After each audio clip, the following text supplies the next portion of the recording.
皆さんようこそ、東方ゆっくりスクールへ、研究部部長のゆっくりレ夢ムです。ゆっくりマリサだぜ。今回は東方プロジェクトの主人公である霧雨マリサの超火力にして得意のスペカであるマスタースパークの歴史を解説していきますよ。おお、マスパにも色々種類があるから違いとか知らないとだな。東方界でも代表する技で知っておくと得する情報なので、一緒に学んでいきましょう。もし面白そうだと思ったらこの研究部に入部してくださいね。また、高評価だけでも押してくれるとモチベーションにつながるのでお願いするぜ。それでは早速授業開始です。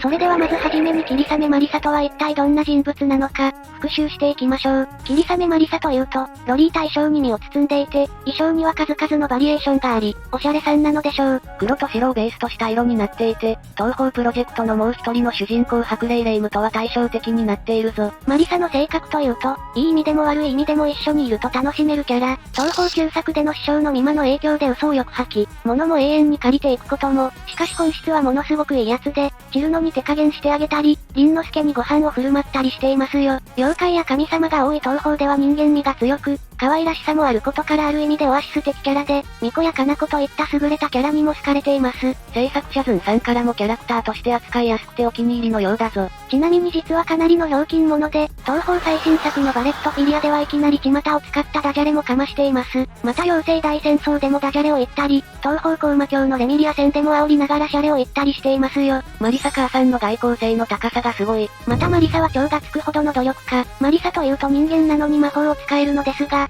この魔法は努力の賜物なんですよ。マリサが魔法を使うに至るまでの童貞は、魔法の森からキノコを採取、家に持って帰って実験。使えそうなら自分の魔法に活かし、使えなくてもその反応等を細かくメモし、後の実験に活かすといったことを繰り返しているとのこと。まさかあんなド派手な魔法は泥臭い作業の賜物だったとは、かっこよすぎるぜ。またマリサ曰く、魔法の森にいることで魔力を高めているとのこと。ただし魔法の森は危険が多くジメジメしていることからあまり好き好んで住めるようなところではないので、こういったことからも彼女が真の努力家だということがわかりますね。人間の女の子が、そんな厳しい環境にわざわざ身を置いているのか。そんなマリサは主に光と熱を持つ魔法を得意としていますよ。弾幕はパワーだよという超名言を残すほどだもんね。そう、原作では弾幕はパワーという名言を生み出し、それを体現するようなレーザーやミサイルといったパワータイプの攻撃が特徴的。人知を超えた妖怪や神様たちをパワーで吹き飛ばしていくマリサに魅了された人は数知れず。マリサの代表するマスタースパークは、画面いっぱいのレーザーで気持ちいいほどの爽快感があるんだよな。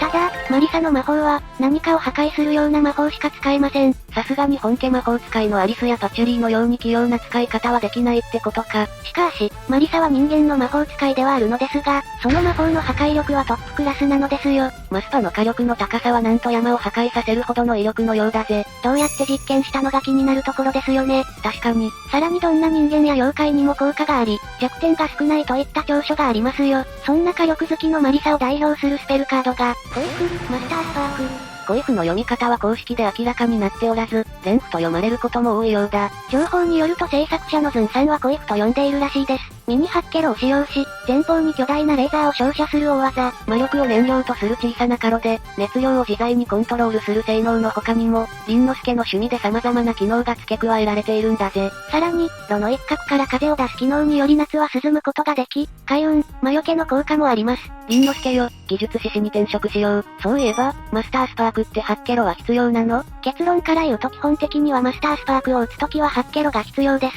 漫画版ではマスパを撃つ前に帽子からハッケロを取り出してから放っていますしね。スイムソーや奇想天など黄昏フロンティアがグラフィックを担当している格闘ゲームにおいても、もみじの千里眼のようによーく見ると、発射の直前と直後にミニハッケロを構えているスプライトが確認できます。しかし本当によく見なければ素手で発射しているように見えることから、二次創作イラストでは描かれないこともあるので注意してくださいね。やっぱりマスタースパークにハッケロはいるんだ。ちなみにマスタースパークが長いので、プレイヤーによる主な略称としてマスパが使われます。それにしてもポケモンの食虫植物のポケモンと被るよね。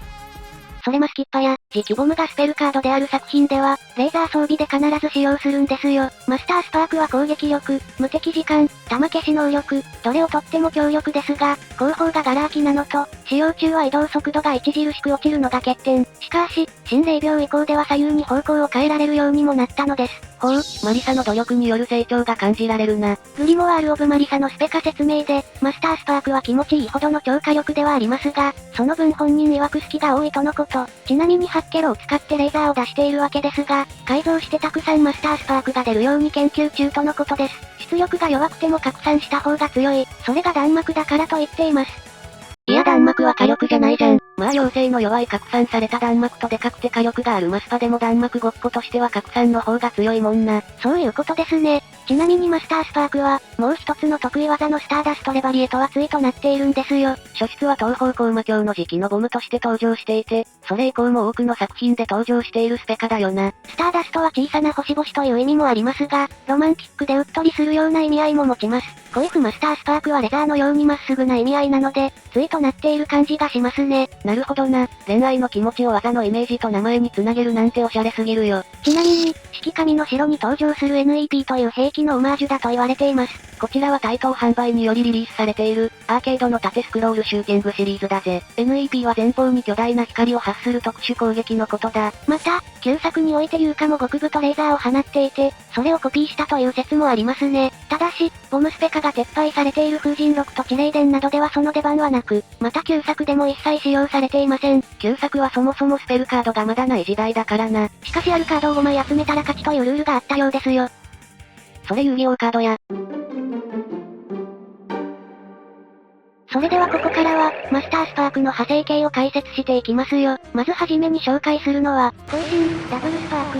コイフマスタースパークのハード、ルーナティック版で、その名の通り極太レーザーを2本放つことができるのですよ。先ほども言ったように拡散するマスタースパークを開発していたようで、その一つがこのダブルスパークだと思われます。なるほどな。確かに弾幕数が多い方がスペルカードとしては強力だもんな。ちなみにこのダブルスパークどのように放っているのか気になりませんか？そういえば、どんな感じなんだろう？片手ずつで出しているのかな？実は漫画東方暴月賞でダブルスパークを放つシーンがあるんです。その時のやり方がこちら。まず一発目のマスタースパークを放ちます。ちゃんとミニハッケロも使っていますよ。その後魔法陣を置いて固定し移動。確かにグッバイ宣言だけども、ミニハッケロは回収しています。そして素早く移動し、もう一つのメインの特大マスパを自らが放つという感じです。なるほど一つは魔法陣で固定していたのか。こんな風にダブルスパークを打っていたなんて知らなかったよ。そうなんですよ。完全にもう一つは口からだと思いましたよね。ゴジラやないんやから。ちなみに漫画東方暴月賞を MMD を使ってアニメーションのように解説しているものもあるのでまた気になる方はこちらを見てみるといいですよ。そしてゲーム内ではマスタースパーク同様、全方位星型弾プラス時期狙いマスタースパークが放たれるのです。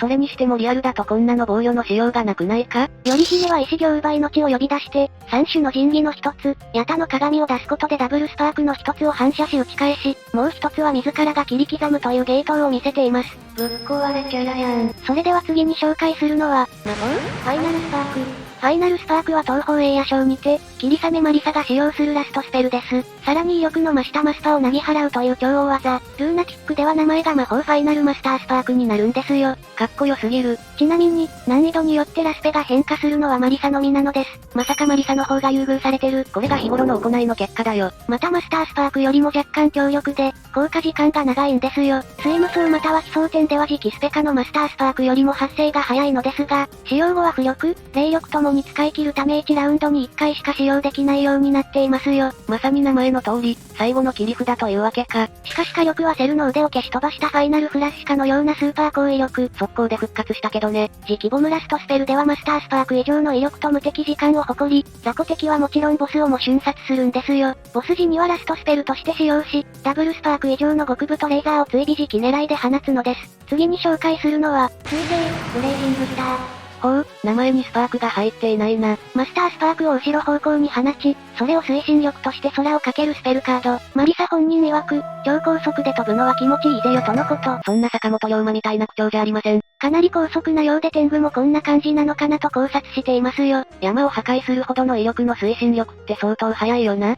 天狗のスピードどうなってんだよ。マリサの中で東方暴月賞時点では最速のようです。エイア賞では周囲に星玉をばらまきながら空を駆け抜けます。エネミーマーカーによる敵機捕捉、及び体力ゲージの設定はあるものの、あまりにも速すぎて弾幕を当てれないので実質上の耐久スペルカードですね。社名丸あや、姫街道は縦のコメントによればマリサらしい派手な弾幕とのこと。マリサの弾幕は派手でめちゃめちゃ綺麗だけど、この魔法を作るまではものすごい泥臭い作業をしているんだよね。というかなんでその映像を見せないの？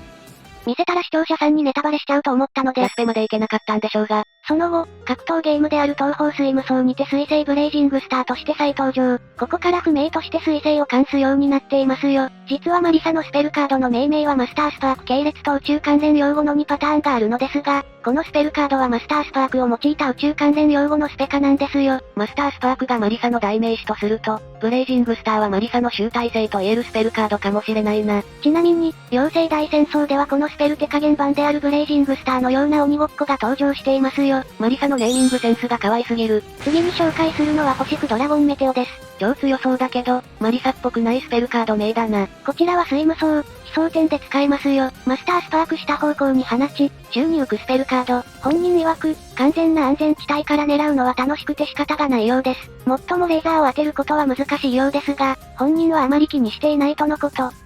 弾幕を当てるのが難しいのに気にしてないの？一体それはどういうことなんだ？マリサの思想としては、スペルカード戦で負けても気持ちよければ勝ちだと思っている。遊びは楽しませてくれるものではない自分で楽しむものである。どんなものでも楽しめるようになった時初めて本当のスペルカードの魅力が見えてくるかもしれない。というあまりにも胸熱なコメントをしています。遊びは楽しませてくれるものではない自分で楽しむものか。あまりにも深い名言だな。次に紹介するのは、陽気、ダークスパーク。おいおい、なんか物騒なマスタースパークだな。そう、このマスパはあまりにも危険なマスタースパーク。寄進場でミニハッケロ使用時のボムです。次期選択時に陽気ミニハッケロを装備したマリサを選ぶことでボムとして繰り出せることができますよ。色が黒くなっているのですが、新霊秒でのマスパと同じく左右方向を変えられるようになっている以外、特に今までと変わった点はないですね。じゃあ、別に危険なところなんてないじゃんか。実は今作では武器が陽気化するため、マリサはその影響を濃く受けるようで、闇化している節があるんです。マスパの最大威力は本来山一つ焼き払える力だが、このスペカでは全てを無に返すと解説され、邪悪な力が込められている模様。それは恐ろしすぎる裏設定だな。どこか妖怪化したマリサを思わせられますね。旧作の東方夢時空以来の闇落ちなんですよ。ミマ様に勝っちゃった。うふふ。では次に紹介するマスパは、ホイップ、マスタースパークフローズン。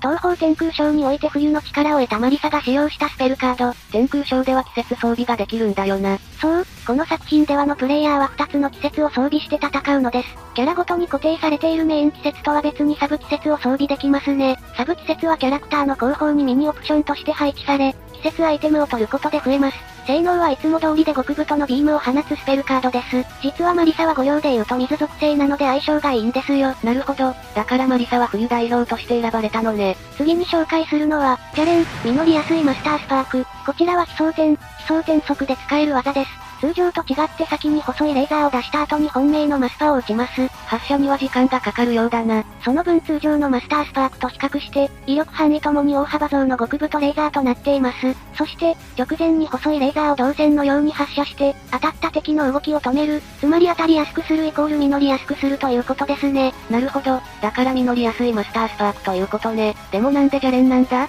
これは飛躍した考察になるかもですが、コイフマスタースパークはさっきも言ったようにまっすぐな恋愛という意味だと思うので、ジャレン実りやすいマスタースパークは先に細いレーザーを出して太いレーザー、つまりじらした後に本命の告白になるのでジャレンと言われるのではと。なるほど。レーザーを恋愛として紐解くと確かにそうなりそうだな。それではラストに紹介するマスパは、コイフ、マスタースパークのような懐中電灯。なんだそのへんてこな名前のマスパは？本当にそんなスペカが存在するのか？こちらは本当にあるんですよ。コイフマスタースパークのような懐中電灯は、妖精大戦争で使用しました。種族的にあまり力のない妖精のチルの相手なので手加減していて、即死ではないのですが当たっているとどんどんやる気%残機が削られるものとなっているのです。妖精大戦争ではやる気が残機を表していて、被弾することでやる気が減少するのはもちろん、やる気を削ぐ光に当たることでも徐々にやる気が減っていくんですよ。このスペルカードはそのやる気を削ぐ光をマスタースパークのような太さで画面いっぱいに放ちながら、光以外の弾幕も打ってくるというスペルになっています。まさしくマスタースパークのような懐中電灯というわけか。そしてもう一つが妖精人滅光。妖精大戦争で使用する最終スペル。ひらがなにするといじめっ子と書けていますよ。おお、本当だ。ネーミングのセンスの高さがすごいな。画面横旗以外を埋め尽くす極太レーザーは、オリジナルとされる5面有価の攻撃によく似ているんですよ。極太レーザーと黒い弾幕を駆使して攻撃してくるのですが、この黒い弾幕がレーザーの盾となって散るのに味方するようになっています。ちゃんと逃げ道を用意しているところがスペルカードの面白さだよね。さて、歴代マスタースパークを見ていかがでしたか？マリサの努力による進化が感じられたよ。ネーミングのセンスも面白くて、かっこいいマスタースパークを放つマリサのことがさらに好きになれましたね。それでは今回の授業はここまでです。視聴者さんもマスパとマリサの魅力が増したと思ったら、弾幕はパワーだぜってコメントしてくれよな。それではここまでご視聴ありがとうございました。ご視聴ありがとうございました。グッドボタンとチャンネル登録よろしくお願いします。